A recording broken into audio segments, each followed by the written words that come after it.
Hi viewers, welcome to Andhra Prabha. నేను మీ ఉమ.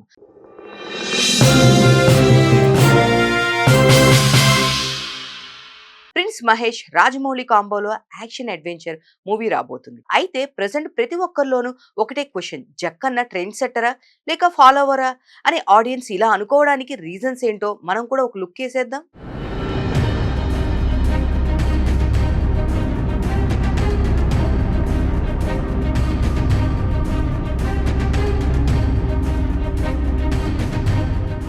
దిగ్గజ దర్శకుడు రాజమౌళి డైరెక్షన్ లో వచ్చిన RRR రిలీజ్ అయి 3.5 ఏళ్ళు అయిపోయింది.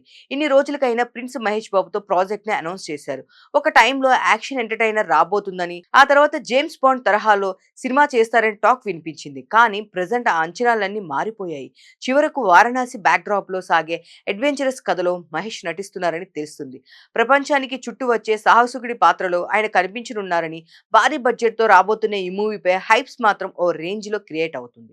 ఇది ఇలా ఉంచితే ఇటీవలే ఈ మూవీకి సంబంధించిన పృథ్వీరాజ్ లుక్ ని రిలీజ్ చేశారు. జక్కన్న పోస్టర్ చూడగానే ఆడియన్స్ కి ఏకంగా 2 సినిమాలు గుర్తుకొచ్చాయి. అప్పుడెప్పుడో వచ్చిన 24 అనే మూవీలో సూర్య చేసిన విలన్ లుక్ లో పృథ్వీ పాత్ర కనిపించింది. అదే టైంలో క్రిష్ సిరీస్ తరహాలో మూవీనా అనే టాక్ కూడా వినిపించింది. ప్రియాంక చోప్రా క్రిష్ సిరీస్ లో నటించడం, అదే విధంగా పృథ్వీరాజ్ పాత్ర క్రిష్ లోనే వివేక ఓబ్రాయ్ లుక్ లో కనిపించింది. దీంతో సూపర్ మ్యాన్ తరహాలో మూవీ అనే అభిప్రాయానికి వచ్చారు ఆడియన్స్. అంతేకాదు సినిమా టైటిల్ ట్రైలర్ లో శ్రీరాముడు ఆంజనేయుడు కనిపిస్తారన్న నెటిజన్ల కామెంట్స్ తో రాజమౌళి కూడా ట్రెండ్ ఫాలో అయిపోతున్నారా, అదే టైప్ సినిమా చేస్తున్నారా అనే ఊహాగానాలు తెరపైకి వచ్చాయి. ఎందుకంటే ప్రజెంట్ హిందుత్వాన్ని చూపిస్తే కోట్ల రూపాయల కలెక్షన్స్ వస్తున్న టైం ఇది. ఇటువంటి పరిస్థితుల్లో రాజమౌళి కూడా 100 కోట్లు రాబట్టుకోవాలనే ఉద్దేశంతో ఇలాంటి ప్రాజెక్ట్ ని స్టార్ట్ చేసిందా అనే గుసగుసలు వినిపిస్తున్నాయి.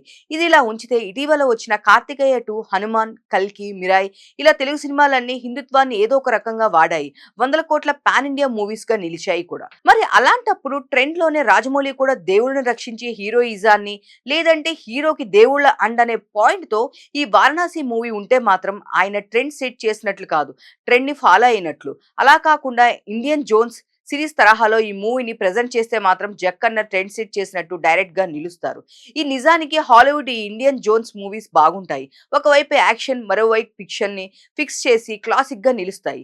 అలాగని ఇండియాని ఏ సూపర్ మ్యాన్ కాదు, సాధారణ యువకుడే, కానీ అసాధారణమైన ఫైట్స్ తో అదరగొడుతున్నాడని మాట. మరి ఇప్పుడు జక్కన్న ప్రిన్స్ కాంబోలో వస్తున్న వారణాసి మూవీ ఇండియాను కొంచెం ఫాలో అయినా సరే అది కొంతవరకు ట్రెండ్ ని సెట్ చేసినట్లే అవుతుంది. మరి ఇంతకీ ఈ సినిమా నిజంగా ట్రెండ్ ని సెట్ చేస్తుందా లేక ట్రెండ్ ని ఫాలో అవుతుందా? దానిపై ఫుల్ క్లారిటీ రావాలంటే మాత్రం కాస్త వెయిట్ చేయాల్సిందే.